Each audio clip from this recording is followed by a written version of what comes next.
أعوذ بالله من الشيطان الرجيم. بسم الله الرحمن الرحيم. إلى حضرة النبي المصطفى والرسول المجتبى والحبيب المقتفى سيدنا مولانا محمد المرتضى صلى الله اللهم عليه صل وسلم وسلم وبارك وشرف وكرم ومجد وعظم. الفاتحة. أعوذ بالله من الشيطان الرجيم. بسم الله الرحمن الرحيم. الحمد لله رب العالمين الرحمن الرحيم مالك يوم الدين. إياك نعبد وإياك نستعين. اهدنا الصراط المستقيم صراط الذين أنعمت عليهم غير المغضوب عليهم ولا الضالين آمين. بسم الله الرحمن الرحيم. قل هو الله أحد الله الصمد لم يلد ولم يولد ولم يكن له كفوا أحد. بسم الله الرحمن الرحيم. قل هو الله أحد الله الصمد لم يلد ولم يولد ولم يكن له كفوا أحد. بسم الله الرحمن الرحيم. قل هو الله أحد الله الصمد لم يلد ولم يولد ولم يكن له كفوا أحد. بسم الله الرحمن الرحيم. قل أعوذ برب الفلق من شر ما خلق ومن شر غاسق إذا وقب ومن شر النفاثات في العقد ومن شر حاسد إذا حسد. بسم الله الرحمن الرحيم. قل أعوذ برب الناس ملك الناس إله الناس من شر الوسواس الخناس الذي يوسوس في صدور الناس من الجنة والناس. أعوذ بالله من الشيطان الرجيم. لقد جاءكم رسول من أنفسكم عزيز عليه ما عنتم حريص عليكم بالمؤمنين رؤوف رحيم. فإن تولوا فقل حسبي الله لا إله إلا هو عليه توكلت وهو رب العرش العظيم. سبحان ربك رب العزة عما يصفون وسلام على المرسلين والحمد لله رب العالمين. ما كان محمد أبا أحد من رجالكم ولكن رسول الله وخاتم النبيين وكان الله بكل شيء عليما. سبحان ربك رب العزة عما يصفون وسلام على المرسلين والحمد لله رب العالمين. إن الله وملائكته يصلون على النبي يا أيها الذين آمنوا صلوا عليه وسلموا تسليما. اللهم صل وسلم وبارك عليه. سبحان ربك رب العزة عما يصفون وسلام على المرسلين والحمد لله رب العالمين. بسم الله الرحمن الرحيم. إنا فتحنا لك فتحا مبينا ليغفر لك الله ما تقدم من ذنبك ما تأخر ويتم نعمته عليك ويهديك صراطا مستقيما وينصرك الله نصرا عزيزا. سبحان ربك رب العزة عما يصفون وسلام على المرسلين والحمد لله رب العالمين. الصلاة والسلام عليك يا رسول الله. الصلاة والسلام عليك يا حبيب الله. الصلاة والسلام عليك يا رحمة للعالمين ويا شفيع المذنبين. اللهم صل وسلم وبارك عليه. السلام عليك زين الأنبياء. السلام عليك أتقى الأتقياء. السلام عليك أسفى الأسفياء. السلام عليك أزكى الأزكياء. السلام عليك من رب السماء. السلام عليك تابا بلا قضاء. السلام عليك يا حسنة فرات. السلام عليك يا كهفا ومقصد. السلام عليك أحمد يا محمد. السلام عليك طه يا ممجد. السلام عليك أحمد يا حبيبي. السلام عليك طه يا طبيبي. السلام عليك يا مسكن بيتي. السلام عليك يا عون الغريب. السلام عليك يا ماحي ذنوبي. السلام عليك يا جالي الكروب. السلام عليك يا هادي الهداة. السلام عليك يا ظفر الحساة. السلام عليك يا حسن صفاتي. السلام عليك يا ذا المعجزات. السلام عليك يا داء الفناء. السلام عليك يا ركن الصلاة.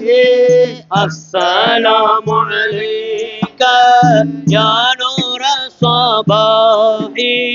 السلام عليك يا زين الملاح. السلام عليك يا عين الأنام. السلام عليك يا بدر التمام. السلام عليك يا نور الظلام. السلام عليك يا مبرئ السقام. السلام على المضلل بالغمام. السلام على المشفع بالقيامة. السلام على المتوج بالكرامة. السلام على المبشر بالسلامة. السلام على الخليفة من حبينا أبي بكر مبيد الجاهدين. كذا عمر أمير المؤمنين وذي النورين رأس الناسكين. كذاك علي نسام يقينا. السلام على صحابك أجمعين وآلك كلهم والتابعين وتابعيهم وتابع تابعين. الصلاة والسلام عليك يا رسول الله. الصلاة والسلام عليك يا حبيب الله. الصلاة والسلام عليك يا رحمة للعالمين ويا شفيع المذنبين. اللهم صل وسلم وبارك عليه.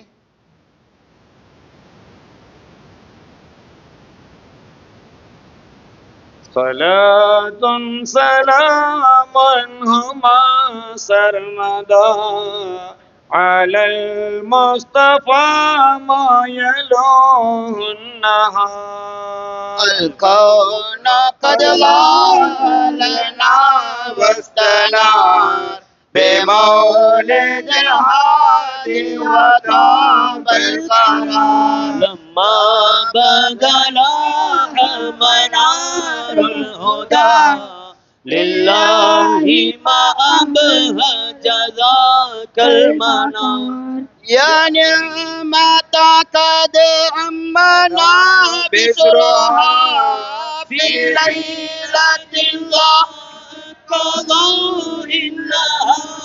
جماله لما بدا طالعا أشرقت الأنوار بين الديار. نادى منادي سعد لما أتى يا طالب الفوز البدار البدار. مذ جاء صار الحق في عزتي وزخرف الباطل لا وسار من هيبة المولد كسرى غدا كثير قلبي في ذهول الوهى وانشق للمولد إيوانه وأقله من دهشة الأمر طار ونوره أحمد نارا طغى للفرس صاروا ما لهم ضوء نار وخرت الأصنام من أجله كبارها ذلوا بقهر الصغار وكم له من معجزات النماء واشتهرت في الكون أي اشتهار صلى عليه الله رب العلا ما جن ليل وأضاء النهار الصلاة والسلام عليك يا رسول الله الصلاة والسلام عليك يا حبيب الله الصلاة والسلام عليك يا رحمة للعالمين ويا شفيع المذنبين اللهم صل وسلم وبارك عليه يا مصطفى يا مرتضى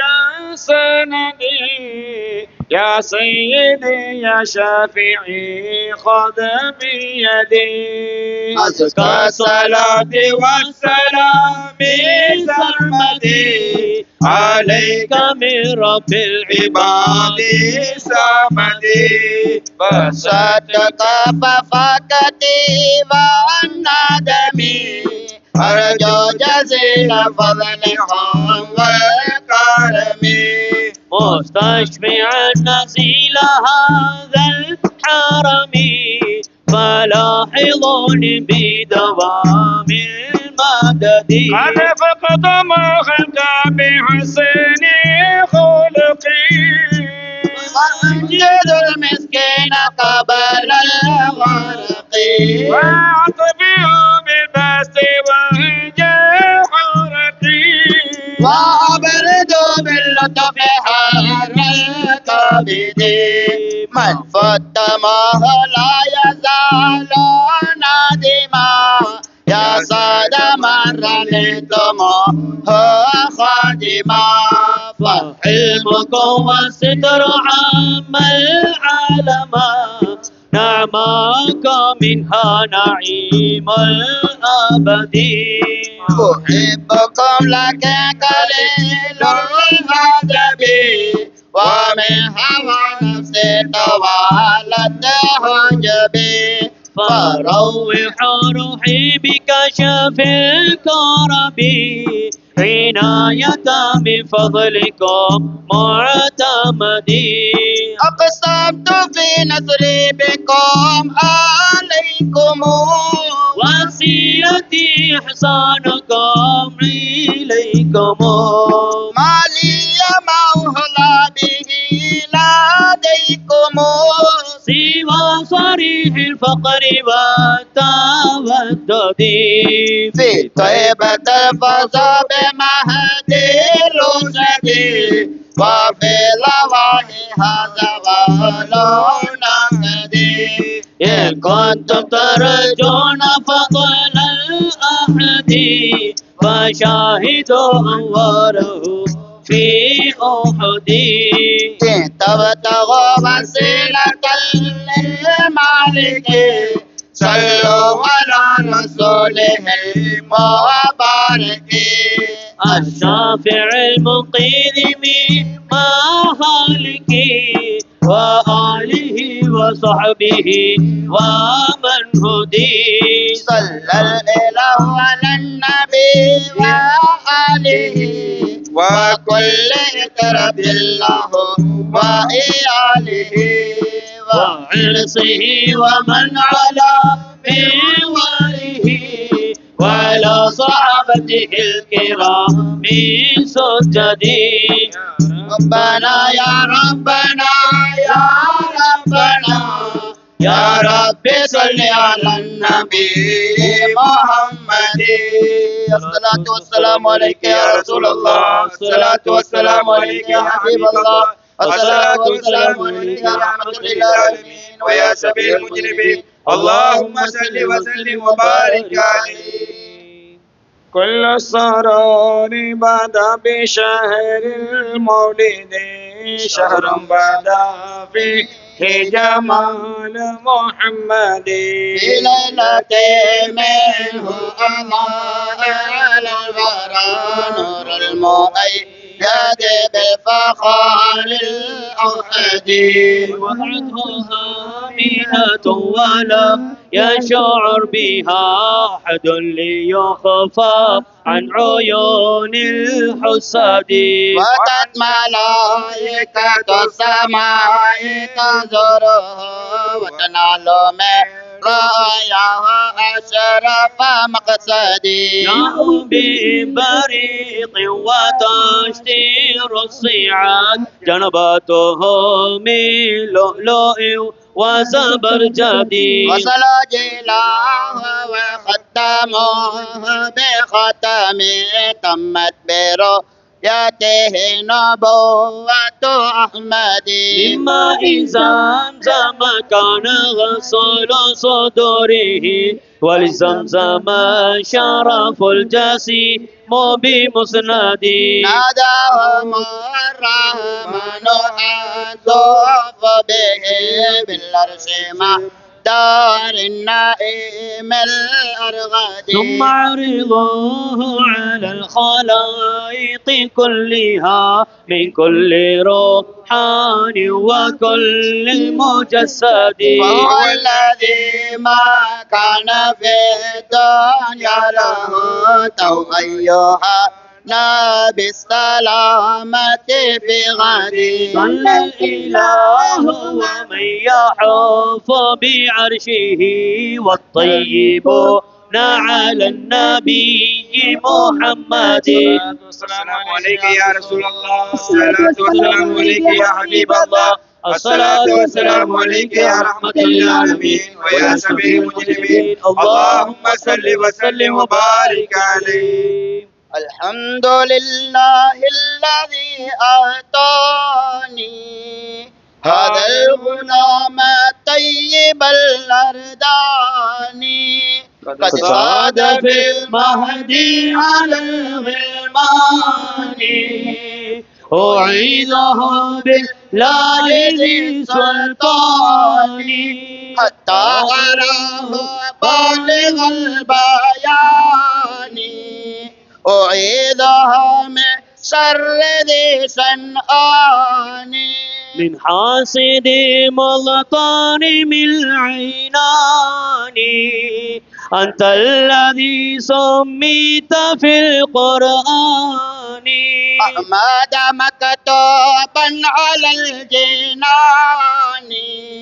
صلى عليك الله في الأحيان. أحمدها في السر والإعلان حقا على الإسلام والإيمان. صلى عليك خالق الجنان ما دام أبد رحمة الرحمن. الصلاة والسلام عليك يا رسول الله، الصلاة والسلام عليك يا حبيب الله، الصلاة والسلام عليك يا رحمة للعالمين ويا شفيع المذنبين. اللهم صل وسلم وبارك عليه.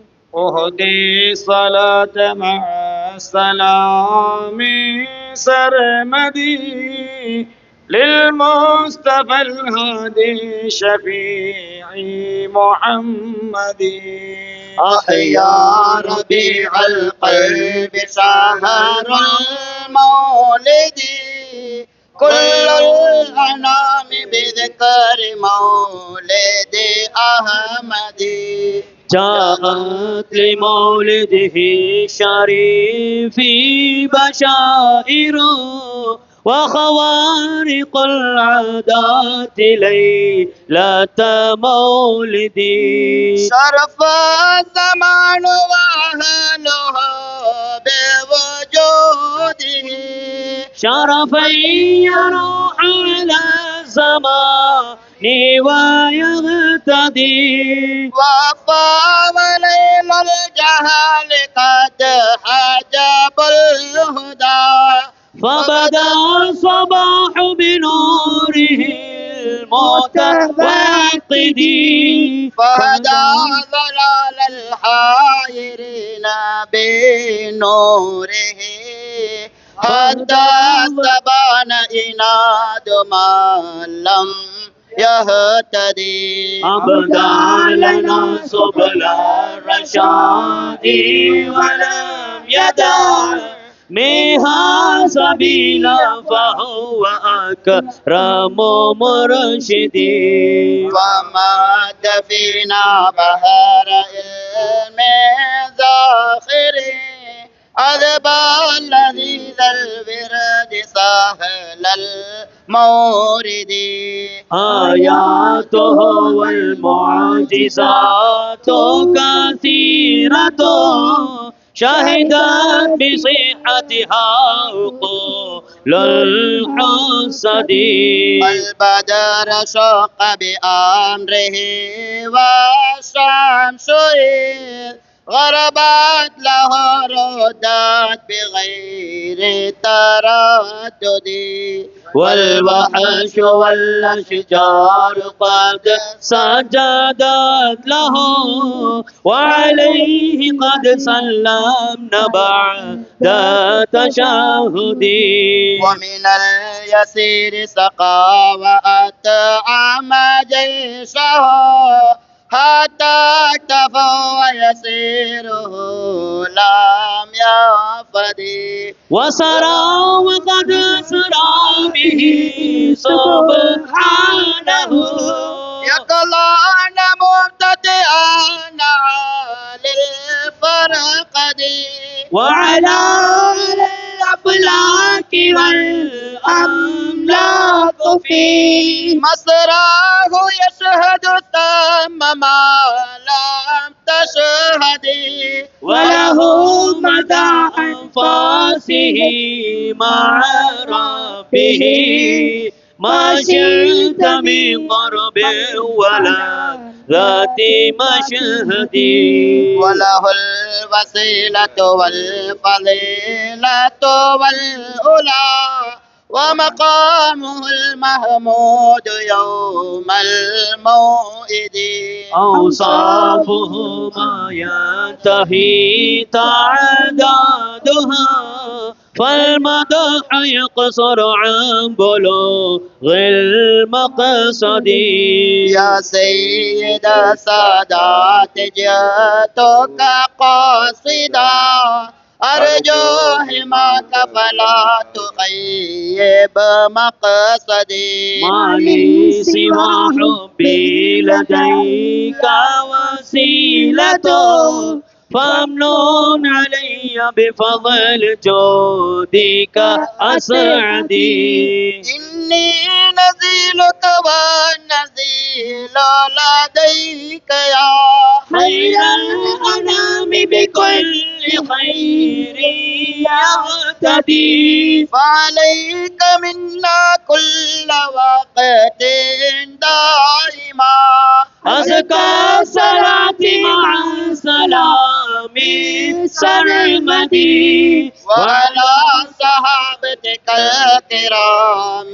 جميعهم والتابعين لهم بخير فاجهدي مدحا بما قد علمت من الأذى والظلم والضعف الشديد فاسعدي اشفى لربك أن يعافيني وأن لا يشمت الأعداء بي يا سيدي يا ربي يا الله هذا المصطفى شافعه في وعاف سامعي ورددي هذا سماع حديث مولده انتهى والحمد لله المعين المسعد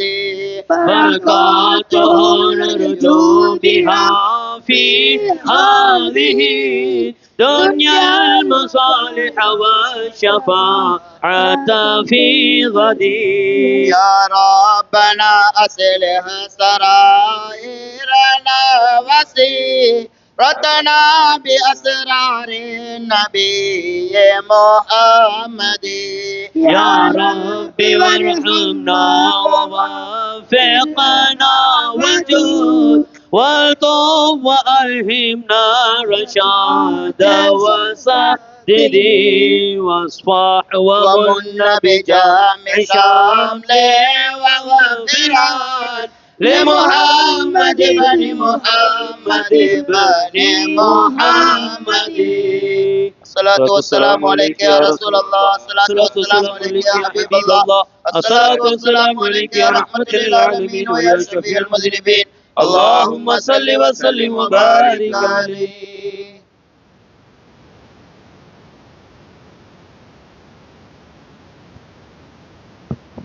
لا إله إلا الله، لا إله إلا الله، لا إله إلا الله محمد رسول الله.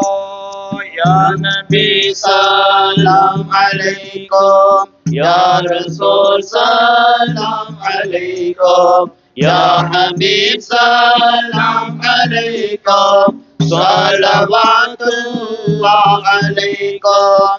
أشرق البدر علينا وارتفع منه البدور مثل حسنك رأينا قد يا وجه السرور.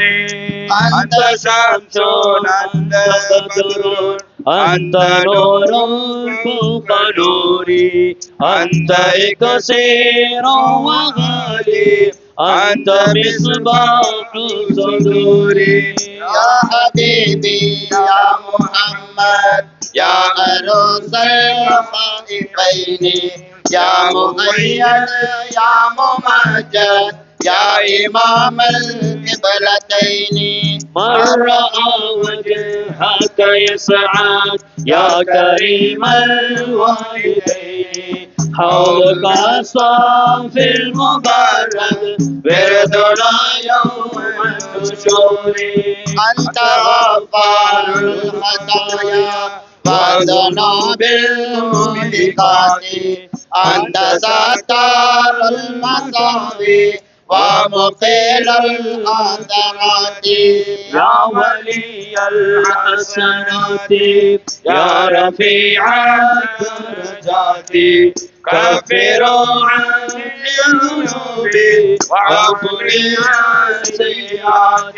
عالم سر وأخفى مستجيب الدعوات، رب ارحمنا جميعا بجميع الصالحات. يا نبي سلام عليكم، يا صديق سلام عليكم، يا عمر سلام عليكم، يا عثمان سلام عليكم، يا علي سلام عليكم، يا حسن سلام عليكم، يا حسين سلام عليكم، فاطمة سلام عليكم. لا إله إلا الله، لا إله إلا الله، لا إله إلا الله محمد رسول الله. الحمد لله رب العالمين. اللهم صل وسلم على رسولك سيدنا محمد أعلم العالمين وبارك عليه في المرسلين ومنزل كنز الوجود صلى الله عليه وخزائن وسلم الوجود الواجل والموجود صلى الله عليه وسلم واحد الحمد والمقام المحمود صلى الله عليه وسلم ملكوت صلى الله عليه وطاعوس وسلم الحضرة الجبروت صلى الله عليه وحضرة وسلم المسجد اللاهوت صلى الله عليه وسلم الذي لا ينام ولا يموت صلى الله عليه وسلم جميع الأنبياء والمرسلين آمين. كل منهم وصحبهم أجمعين وسلم عليهم تسليما كثيرا الحمد لله رب العالمين. مولاي صل وسلم دائما أبدا على حبيبك خير الخلق كلهم. حب النبي على الإنسان مفترض وحب أصحابه نور ببرهان. من كان يعلم أن الله خالقه لا يرمين أبا بكر ببهتان. حسين فاروق صاحبه على الخليفة عثمان بن عفان. ولا عليا أبا سبطين نعم فتى أوصى به الله في سر وإعلان. سعيدا وسادا طلحة وزبيرا عامرا وبن عوف عبد الرحمن. ابن الشريعة بحر العلم منتخبا والبيت لا يستوي إلا بأركانه. مناقبهم في الناس كلهم ما بين علم وأحكام وتبيان.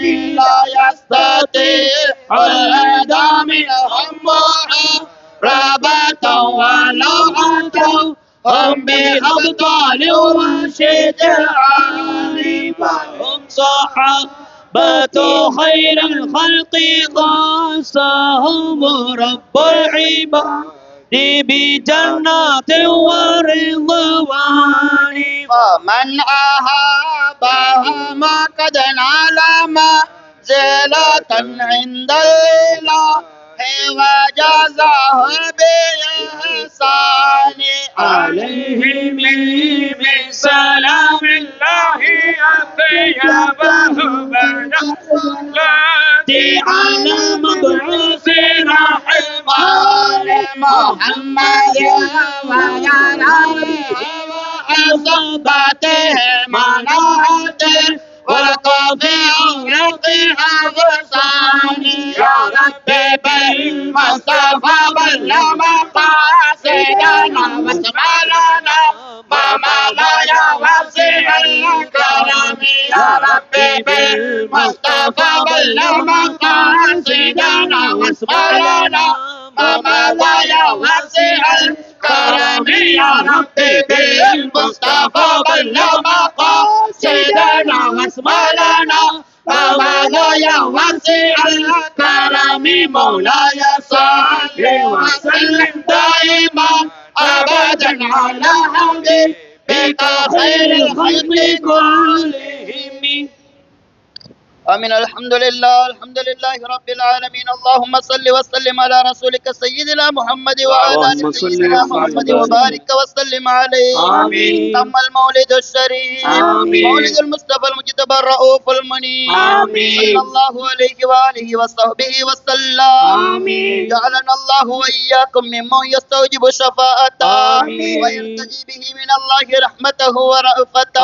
آمين. والحمد لله رب العالمين. آمين آمين يا رب العالمين. اللهم بحرمة هذا النبي الكريم آمين. وآله وأصحابه السالكين لنهجه القويم آمين. اجعلنا من خيار أمته واسترنا آمين. بذيل حرمته آمين. واسترنا غدا في زمرته آمين. واستعمل ألسنتنا في مدحه ونصرته آمين. وأحينا مستمسكين بطاعته آمين. وأمتنا على سنته وجماعته. آمين آمين يا رب العالمين. اللهم ادخلنا معه الجنة فإنه أول من يدخلها. آمين. وأنزلنا معه في قصورها فإنه أول من ينزلها. آمين. وأنزلنا به يوم يستشفع به الخلائق فترحمها. آمين آمين يا رب العالمين. اللهم إنا قد حضرنا وكرهنا مولد نبيك الكريم آمين. علينا ببركته لباس العز والتكريم آمين. واسكننا بجواره في دار النعيم آمين. ونعمنا في الجنة بالنعيم المقيم آمين آمين يا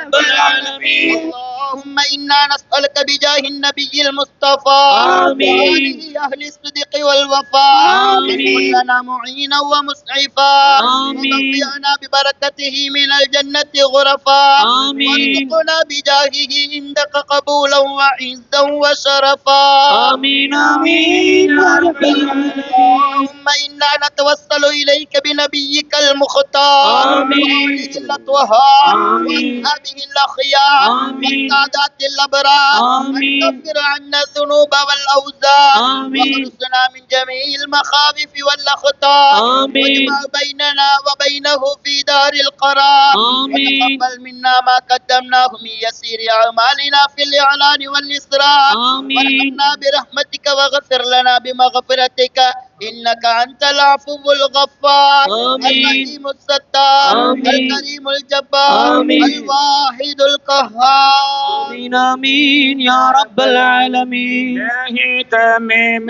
نعم علينا ووفقنا لشكرك ما بقينا أذقنا برد عفوك والعوافي وهون كل مطلب علينا فإنا لا نعول في مهم هلم بنا ولا ما قد لقينا على عهد ولا سبب ولا إذا ضاقت فكنت لها قمينا.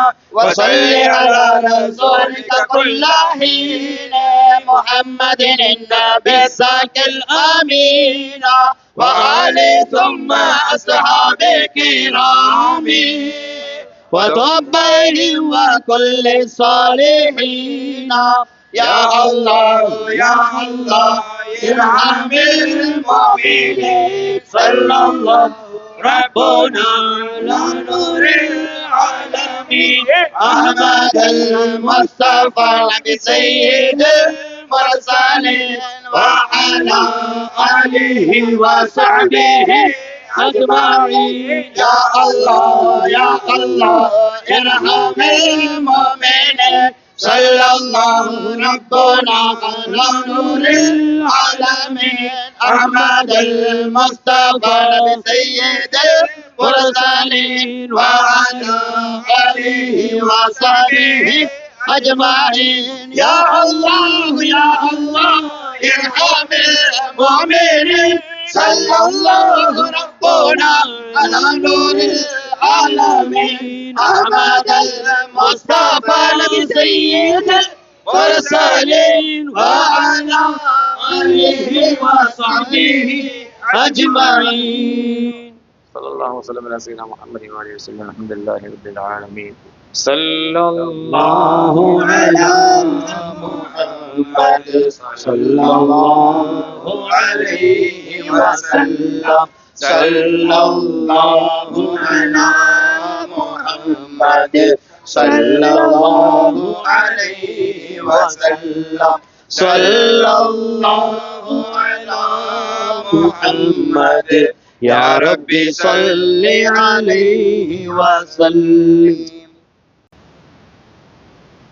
إلى حضرة النبي المصطفى والرسول المجتبى سيدنا محمد المرتضى صلى الله عليه وسلم، ثم إلى أرواح جميع الأنبياء والأولياء والعلماء والشهداء والصديقين والصالحين، خاصة إلى روح أخينا في الله محمد إسماعيل المرحوم، ثم إلى روح أخينا في الله الشيخ إسماعيل المرحوم، ثم إلى أرواح كلهم أجمعين. الفاتحة.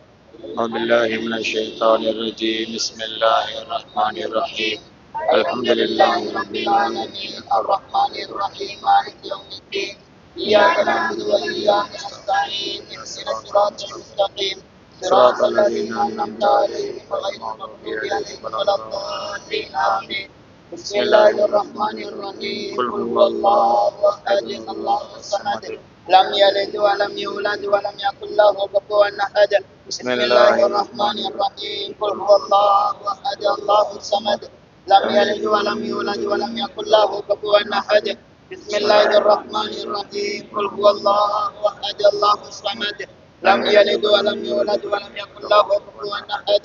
بسم الله الرحمن الرحيم. قل أعوذ برب الفلق من شر ما خلق ومن شر غاسق إذا وقب ومن شر النفاثات في العقد ومن شر حاسد إذا حسد. بسم الله الرحمن الرحيم. قل أعوذ برب الناس ملك الناس إله الناس من شر الوسواس الخناس الذي يوسوس في صدور الناس من الجنة والناس. الحمد لله رب العالمين. اللهم صل وسلم على سيدنا محمد وآله وصحبه أجمعين.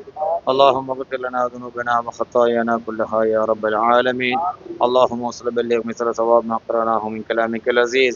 هذه هدية واصلة ورحمة نازلة بركة شاملة منا إلى ذات روح نبينا محمد صلى الله عليه وسلم خاصة، ثم إلى أرواح جميع الأنبياء والأولياء والعلماء والشهداء والصديقين والصالحين. اللهم خاصة إلى أرواح أخينا في الله محمد إسماعيل المرحوم، ثم إلى أرواح أخينا في الله الشيخ إسماعيل المرحوم. اللهم اغفر لهم وارحمهم. اللهم اجعل قبورهم روضة من رياض الجنان، ولا تجعل قبورهم حفرة من حفر النيران. ألا إن أولياء الله لا خوف عليهم ولا هم يحزنون. اللهم ارزقنا وارزقهم شفاعة نبينا محمد صلى الله عليه وسلم. اللهم ربنا آتنا في الدنيا حسنة وفي الآخرة حسنة وقنا عذاب النار. ربنا رب ارحمهما كما ربياني صغيرا. صلى الله تعالى وسلم على سيدنا محمد وآله وصحبه أجمعين. سبحان ربك رب العزة عما يصفون، سلام المرسلين، الحمد لله رب العالمين. صلى الله على محمد صلى الله عليه وسلم. صلى الله على محمد صلى الله عليه وسلم. صلى الله على محمد يا رب. السلام عليكم ورحمة الله وبركاته. الحمد لله رب العالمين. والصلاة والسلام على سيدنا محمد وعلى آله وصحبه أجمعين. أما بعد. கண்ணியத்துக்குரிய உலமாக்களே மற்றும் பெரியவர்களே, தாய்மார்களே, சகோதர சகோதரிகளே, நபிகள் நாயகம் ஸல்லல்லாஹு அலைஹி வஸல்லம் ஆண்டவர்களுடைய 1500வது மீலாதுன் நபி விழாவை முன்னிட்டு நம்மால் முடிந்தளவு நபிகள் நாயகம் ஸல்லல்லாஹு அலைஹி வஸல்லம் அன்னவர்களுடைய பேரில் அவர்களுடைய புகழை கவிதை வடிவிலும் பேச்சுரையிலும் பாடிக்கொண்டிருக்கின்றோம். அதுபோல எல்லோருமாக சேர்ந்து 1 கோடி ஸலவாத்துக்களை நாங்கள் ஓதிக்கொண்டிருக்கின்றோம். அல்லாஹு தஆலா ஒரு ஸலவாத்துக்குரிய 50 பலன்களை வைத்திருக்கிறான். ஒருவர் ஒரு ஸலவாத்தை சொன்னால் அவர் மீது அல்லாஹ் 10 ஸலவாத்துக்களை சொல்லுகிறான். அவருடைய 10 நன்மைகளை உயர்த்துகிறான். அவருடைய 10 பாவங்களை அழித்து விடுகிறான். அதே போன்று அவருடைய 10 தேவைகளை அல்லாஹு தஆலா நிறைவேற்றி வைக்கின்றான். இப்படியாக நபிகள் நாயகம் ஸல்லல்லாஹு அலைஹி வஸல்லம் அவர்களுடைய அந்த ஸலவாத்துக்கு அல்லாஹு தஆலா மகத்துவத்தை கொடுத்து வைத்திருக்கின்றான். 10 தரஜாக்களை உயர்த்துகின்றான். இப்படியான 50 பலன்களை ஒரு ஸலவாத்து பெற்று தருகின்ற நன்மையை நாடி எல்லோருமாக இணைந்து ஒவ்வொருவரும் பல்லாயிரக்கணக்கான, சிலர் லட்சக்கணக்கான ஸலவாத்துக்களை 1 கோடி ஸலவாத்துக்களை ஓதி முடிக்க நாம் அர்ப்பணிப்போடு அன்றாடம் பாடுபட்டு கொண்டிருக்கின்றோம். அல்லாஹு தஆலா அந்த ஸலவாத்தினுடைய பொருட்டினால், வரக்கத்தினால் நம்முடைய இம்மை மறுமை இருவாழ்வையும் ஜெயமாக்கி தர வேண்டும். ஏன் நாங்கள் ரபியுல் அவ்வல் மாதத்தை சங்கைப்படுத்த வேண்டும்? உலமாக்களுக்கு தெரியும், தஃசீருடைய அறிஞர்கள், ஹதீஸ்களை அறிஞர்கள், ஃபிக்ஹுடைய அறிஞர்கள் மார்க்கத்தில் சில விஷயங்களை ஒன்றோடு ஒன்று ஒப்பிட்டு சில விடயங்களை அறிவிப்பார்கள். ஒன்றோடு ஒன்றை ஒப்பிட்டு சில விஷயங்களை அறிவிப்பார்கள். அதன்படி அல் குர்ஆன் அருளப்பெற்ற மாதமாகிய ரமலானுடைய மாதத்துக்கு நாம் எவ்வளவு கண்ணியத்தை கொடுக்கிறோம் என்பது நமக்கு தெரியும். அல் குர்ஆன் இறங்கப்பட்ட ரமலானுடைய மாதம். அல் குர்ஆன் எத்தனை ஆயத்துக்கள்? ஒரு கருத்தின்படி 6666 வசனங்கள். ஒரு கருத்தின்படி, நம்ம என்ன எண்ணி பார்க்கல, என்ன சரி, 6666 வசனங்கள். 6666 வசனங்களில் நீங்கள் உலமாக்களத்திலே கேளுங்கள், 5 வசனங்கள் தான் ரமலானுடைய மாதத்திலே லைலத்துல் கத்ரிலே இறங்கியது. 5 வசனங்கள். இன்னா அன்ஸல்னாஹு ஃபீ லைலத்துல் கத்ர். அல்லாஹ் தஆலா குர்ஆன்ல சொல்றான், லைலத்துல் கத்ர்ல குர்ஆனை இறக்கிறோம் என்று. ஆனால் 5 ஆயத்துக்கள், இக்ரா பிஸ்மி ரப்பிக்கல்லதீ ஹலக் என்கின்ற 5 ஆயத்துக்கள் தான் ரமலானுடைய மாதத்தில் அந்த லைலத்துல் கத்ருடைய இரவிலே இறக்கப்பட்டது. 5 ஆயத்துக்கள் இறக்கப்பட்ட தொடக்கம். அல் குர்ஆனுடைய முதல் ஆயத்துக்கள் 5 தொடக்கத்திற்காக அல்லாஹ் சுப்ஹானஹு வ தஆலா குர்ஆன்ல 2 விஷயங்களை சொல்றான். ஒன்று என்ன தெரியுமா? ஷஹ்ரு ரமலான் அல்லதி உன்சில ஃபீஹில் குர்ஆன். மொத்த குர்ஆனும் இறங்கின மாசம் ரமலான் அல்லாஹ் சொல்றான். 5 ஆயத்தை இறங்கின. ஆனால் அந்த முதல் 5 ஆயத்துக்களும் இறங்கிய அந்த முதல் நாளுடைய பரக்கத் ஒரு மாசத்துக்கு இருக்கு. நான் சும்மா இருக்கேன், யாராவது ஒரு உள்ள வந்து ஹஜ்ரத் 5 ஆயத்து தான் இறங்கின, மிச்ச 6661 வசனமும் பிறகுதான் இறங்கிருக்கு. அதுலயும் ஏதாவது ஒரு இரவுல தான் இந்த ஆயத்து இறங்கிச்சு. ரமலான் 30 நாள் அல்லது 29 நாள் வச்சுக்கொள்ளுங்க. அந்த 5 ஆயத்தையும் அல்லாஹ் தஆலா ஒவ்வொரு நாளும் திருப்ப திருப்ப ரிப்பீட் பண்ணி இறங்கினானா? இல்ல. அந்த 30 அல்லது 29 நாள்ல ஒரு இரவில் தான் அல்லாஹ் தஆலா இறக்கினான். அப்ப மத்த 29 28 நாட்களுக்கு அந்த சிறப்பையும் பவரையும் அல்லாஹ் குர்ஆன்ல கொடுக்கிறான். என்ன சொல்றான் தெரியுமா? ஷஹ்ரு ரமலான், குர்ஆன் இறங்கிய மாசம். அல்லாஹ் சொல்லி இருக்க வேணும். எப்படி தெரியுமா? குர்ஆன் இறங்கின அந்த டைம் மட்டும் சொல்லி இருக்கணும். அப்படி இல்லை, குர்ஆன் இறங்கின மாசம், அந்த மாதத்துக்கு அந்த சிறப்பு. சரி, லைலத்துல் கத்ர். லைலத்துல் கத்ர் ஒவ்வொரு லைலத்துல் கத்ரிலுமா குர்ஆன் இறங்கிச்சு. ஸல்லல்லாஹு அலைஹி வஸல்லம் காலத்துல இருந்த லைலத்துல் கத்ருக்கு மட்டும்தான் குர்ஆன் இறங்கிச்சு. ஆனா கியாம பரிபந்தம் வரைக்கும் எனது உம்மத்தர்களே, நீங்கள் அந்த லைலத்துல் கத்ரை ரமலானுடைய மாதத்திலே தேடி பெற்றுக் கொள்ளுங்கள். அதிலும் இறுதி 10 தேடிக்கொள்ளுங்கள். அதிலும் ஒற்றைப்படையான நாட்களிலே தேடிக்கொள்ளுங்கள் என்று ஸல்லல்லாஹு அலைஹி வஸல்லம் வலியுறுத்தி இருக்கிறார்கள். என்றால் குர்ஆன் இறங்கின மாசம் நாயகத்தின மாசம். அது ஸல்லல்லாஹு அலைஹி வஸல்லம்க்கு 40வது வயது இருந்த மாதம். ஆனால் இன்று கூட நாம் அந்த லைலத்துல் கத்ரை ஒவ்வொரு வருடமும் லைலத்துல் கத்ர் இரவையும் இறுதி 10ஐயும் அது ஒற்றையான நாட்களையும் முழு மாதத்தையும் ரமலான் அல் குர்ஆன் இறங்கிய மாதம் என்று நாங்கள் சங்கைப்படுத்துகிறோம். என்றால் இந்த உலகத்துக்கே ரஹ்மத்துல் லில் ஆலமீனாக, வமா அர்ஸல்நாக இல்லா ரஹ்மத்தல் லில் ஆலமீன், ரஹ்மத்துல் லில் ஆலமீனாக உங்களை நாங்கள் அனுப்பி இருக்கிறோம் நாயகமே யா ரசூலல்லாஹ் என்று அல்லாஹ் தஆலா கண்மணி நாயகம் ஸல்லல்லாஹு அலைஹி வஸல்லம் அவர்களை குர்ஆனிலே புகழ்ந்துரைத்தானே. அந்த நாயகம் ஸல்லல்லாஹு அலைஹி வஸல்லம் பிறந்த இந்த மாதத்தை அல் குர்ஆன் இறங்கிய மாதத்தோடு ஒப்பிட்டு பாருங்கள். இப்ப என்ன பிரச்சனைண்டா, என்ன போல நபி, என்ன போலதான் நபிகள் நாயகம் என்கிற ஒரு கன்செப்டுக்குள்ள நம்ம வந்துட்டோம். அது யாராலேயோ நம்முடைய சமுதாயத்தில நீங்கள் லா இலாஹ இல்லல்லாஹ்வுக்கு அடுத்ததாக நீங்கள் ஏற்றுக்கொண்டிருக்கின்ற முஹம்மதுர் ரசூலுல்லாஹ் உங்களை போல ஒரு சாதாரண மனிதர்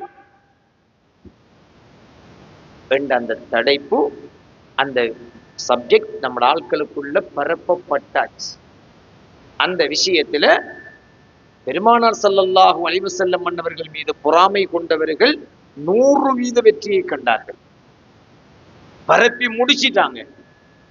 நம்மளை போல சாதாரணமான ஒருவர் என்று வந்துட்டா ஸல்லல்லாஹு அலைஹி வஸல்லம் மன்னவர்களை பற்றி அல்லாஹ் தனித்துவமாக சொன்ன எந்த விஷயங்களும் என்ன செய்யாது, நம்மட காதுகளுக்கு எடுபடாது, இதயங்களுக்கு தெரிபடாது, கண்களுக்கு புலப்படாது. பாருங்கள், பெரும்பாலும் அவர்களுடைய வயது 8ஆக இருக்கிற பொழுது, 8 வயது சிறுவராக நபிகள் நாயகம் ஸல்லல்லாஹு அலைஹி வஸல்லம் அவர்கள் இருக்கிற பொழுது ஷாம் தேசத்துக்கு தன்னுடைய பெரிய தந்தை அபூ தாலிப் அவர்களோடு வர்த்தகத்தில் வியாபாரத்திலே செல்லுகிற பொழுது கூடவே செல்கிறார்கள் ஸல்லல்லாஹு அலைஹி வஸல்லம் ஷாம் தேசத்துக்கு, இன்று இருக்கின்ற சிரியா தேசத்திற்கு. அப்படி அழைத்து செல்லுகிற பொழுது அங்கிருந்த ஒரு பாதிரியார், புஹைரா என்கிற பாதிரியார், புஹைரா என்கிற பாதிரியார் அபூ தாலிப் அவர்களிடத்திலே கேட்கிறார், இவர்கள் யார் என்று. இது என்னுடைய சகோதரர் அப்துல்லா ரலியல்லாஹு அன்ஹு, ஸல்லல்லாஹு அலைஹி வஸல்லம் தந்தை, அவர்களுடைய பிள்ளை, என்னுடைய சகோதரருடைய பிள்ளை, என் தம்பிர பிள்ளை என்று சொல்றாங்க. தம்பிர பிள்ளைன்னு சொல்றாங்க. நீங்க இவரை கூட்டு வர வேணும். இவரை உடனடியாக உங்கள் தேசத்துக்கு ஊருக்கு எடுத்து செல்லுங்கள் என்று அந்த பாதிரியார் சொன்னார். புஹைரா என்கிற பாதிரியார். வயசத்தின ஸல்லல்லாஹு அலைஹி வஸல்லம் 8 வயசு. அப்பா அவர் கேட்டார், ஏன் அப்படி சொல்றீங்க? இவர் யார் தெரியுமா? 8 வயதுல புஹைரா என்ற பாதிரியார் அடையாளம் காண்கிறார். இது யார் தெரியுமா? இறுதியாக ரஹ்மத்துல் லில் ஆலமீனாக ஒரு நபி பிறப்பார் என்று தௌராத்திலும் ஜபூரிலும் இஞ்சியிலும் சொல்லப்பட்டிருக்கிற அந்த உத்தம மனிதர் இவர்கள் தான் என்று அந்த பாதிரியார் சொல்கிறார். பாதிரியார் சொல்கிறார். அபூ தாலிப் இப்ராஹிம் சும்மா விடுறாளா? அது எப்படி உங்களுக்கு தெரியும் இவர் தான் கேட்டார். அது இவங்க தான் உங்களுக்கு எப்படி தெரியும்? என்ன தெரியுமா சொன்னாங்க? இவர்களை நீங்கள் அழைத்து வருகின்ற பொழுது நான் பார்த்தேன், கற்களும் மரங்களும் சஜிதா செய்து இவர்களுக்கு சலாம் உரைப்பதை நான் பார்த்தேன் என்று புஹைரா என்கிற பாதிரியார் சொல்கிறார். சுப்ஹானல்லாஹ். எப்படி இருக்கும்? கற்களும் மரங்களும் சலாம் உரைப்பதை நான் பார்த்தேன். புஹைரா என்கிற பாதிரியாருக்கு தெரியுது, அவர் இஞ்சில் வேதத்தை கொண்டு ஈமான் கொண்ட ஒரு நல்ல மனிதர், சாலிஹான மனிதர். இல்லாடி இப்படி சொல்லுவாரா? சொல்ல மாட்டார். அப்ப அந்த பாதிரியாருக்கு தெரியுது. அடுத்த சப்ஜெக்ட் நம்ம ஆட்கள்ட இது 8 வயசுல தானே. இப்ப நம்ம ஆட்களுக்குள்ள அடுத்து பரப்பப்பட்ட ஒரு செய்தி. முதலாவது விஷயம், ஸல்லல்லாஹு அலைஹி வஸல்லம் ஒரு சாதாரண மனுஷர், நம்மளை போல. என்னடா உனக்கு பிறந்த நாள், என்னடா நபிக்கு பிறந்த நாள், என்னடா பிறந்த மாசம், ரபீல் அவளுக்கு பரக்கத்துக்கு யாரா சொன்ன? இதான் நம்ம ஆட்கள்ட. ரெண்டாவது விஷயம் என்ன தெரியுமா? ஸல்லல்லாஹு அலைஹி வஸல்லம் 40 வயசுக்கு பிறகுதான் நபி. அதுக்கு முந்தி அவர் அதை விட நோமல். நவுது பில்லாஹி மின்ஹா.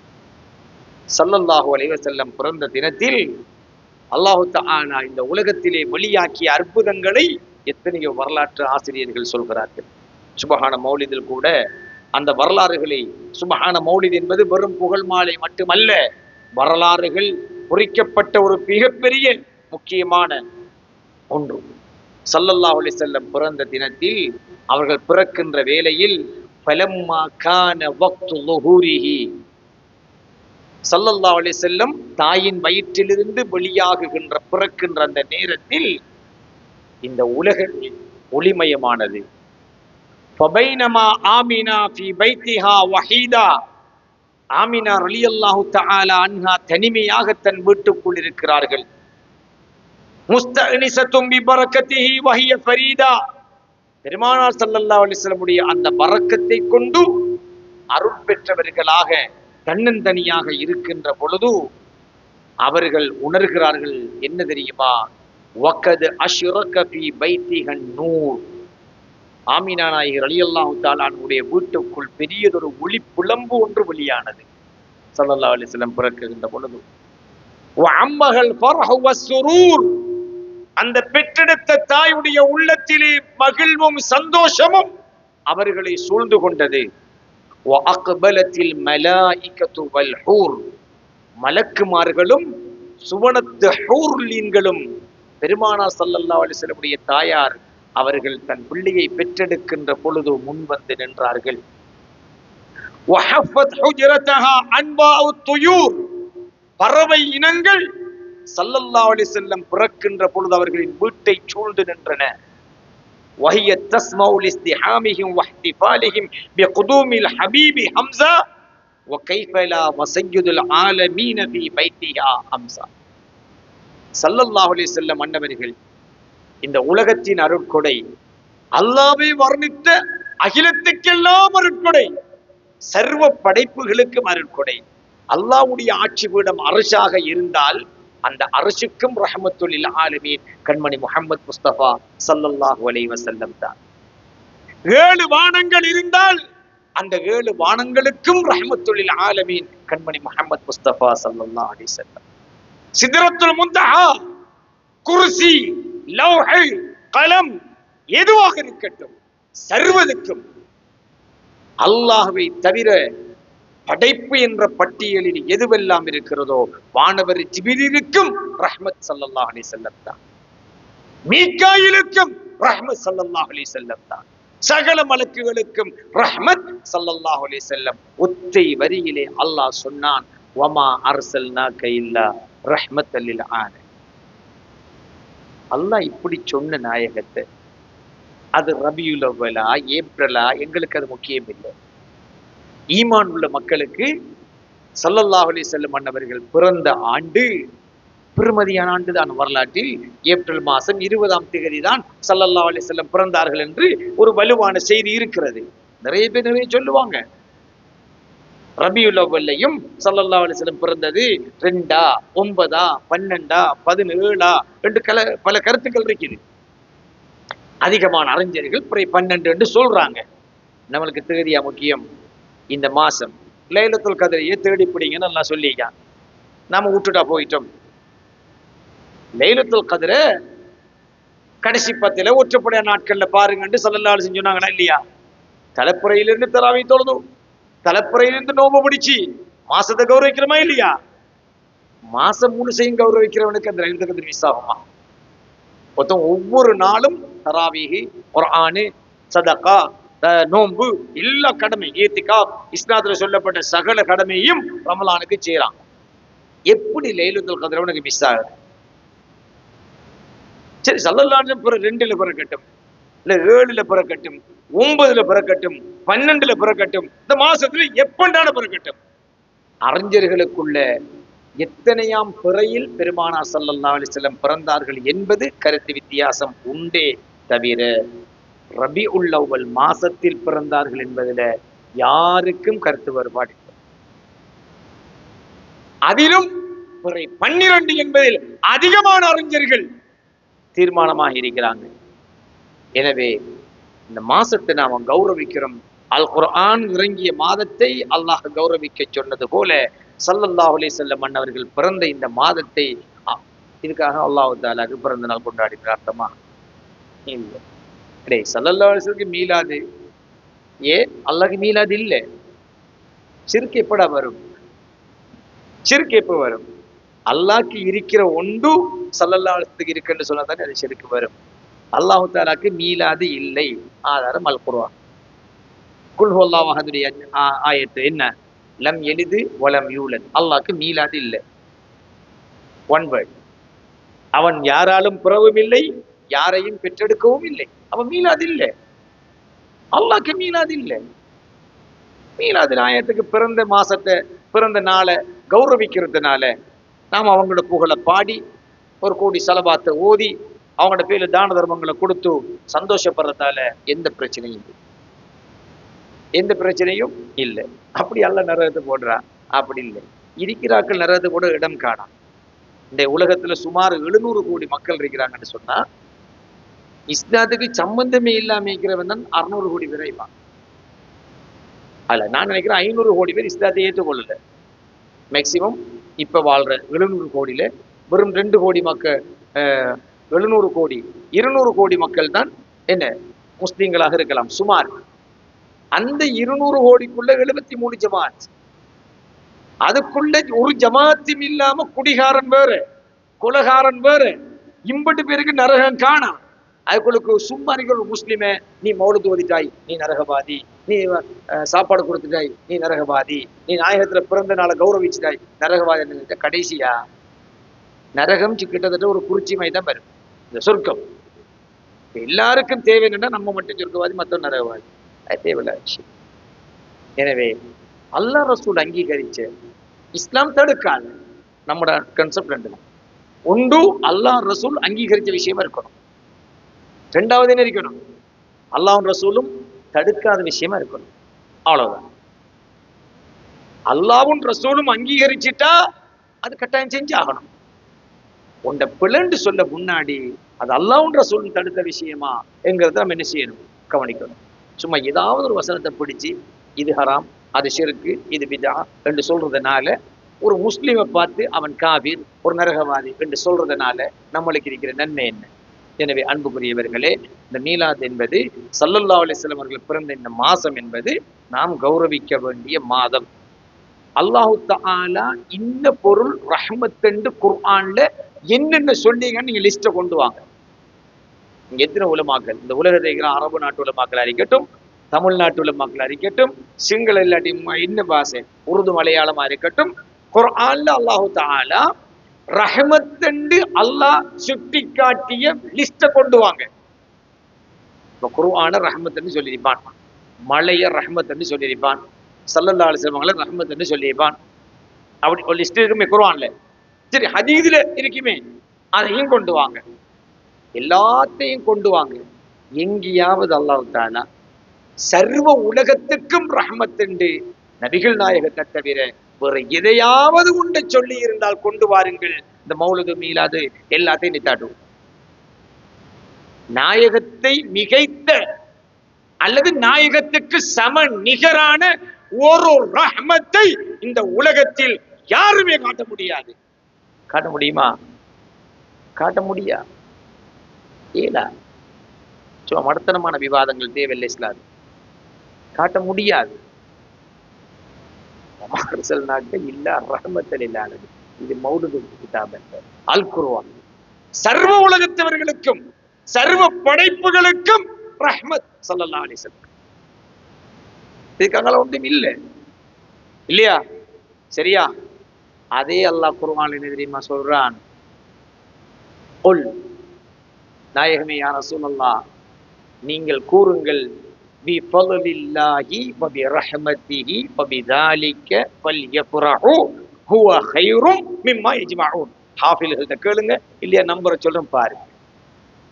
அல்லாஹ்வுடைய ரஹ்மத்தை கொண்டு ஃபல்யஃப்ரஹு, அவர்கள் மகிழட்டும் என்று அல்லாஹ் தஆலா குர்ஆன்ல சொல்றான். மகிழட்டும். ஃபல்யஃப்ரஹு, ஃபரஹ் என்று சொன்னால் மகிழட்டும் என்று அர்த்தம். மகிழட்டும் என்ன அர்த்தம்? நம்மட பாஷையில நம்ம என்ன சுத்த தமிழ்ல கரைக்கிறார்களா? உண்ணுங்கள். யாராவது வந்தோனும் உண்ணுங்கள் என்று நம்ம சொல்றோம் தமிழ்ல. இல்ல, நம்மட ஊர்ல சாப்பிடுங்கன்னு சொல்லுவாங்க. இன்னொரு ஊருக்கு போனா தின்னுங்கன்னு சொல்லுவான். இன்னொரு ஊர்ல சாப்பாடு அடிங்கம்பான். பாசை தெரியாதவனுக்கு போனா என்னடா சாப்பாடு இருந்து அடிக்கைன்னு சொல்றான். அது ஊர் பாசை.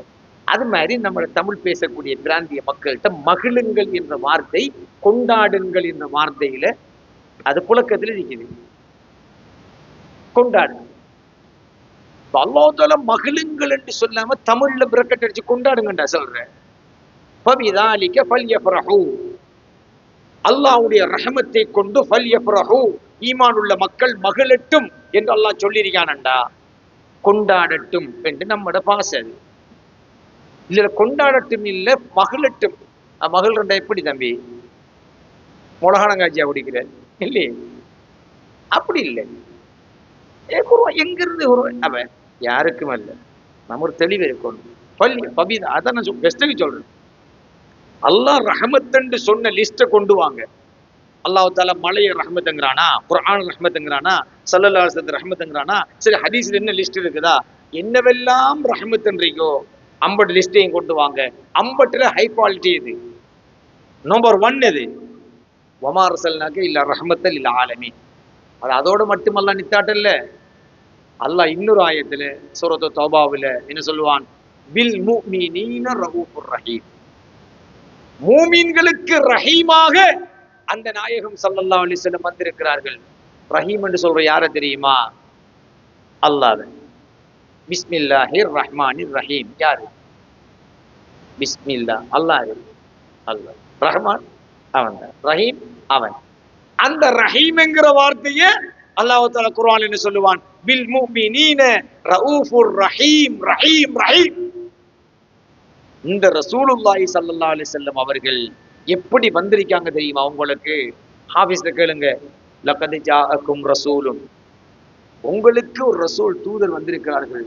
அவர்கள் பில் முஃமினீன ரഊஃபுர் ரஹீம், மூமின்களுக்கு ரஹமத்தை செய்கின்ற ரசூலாக வந்திருக்கிறார்கள்.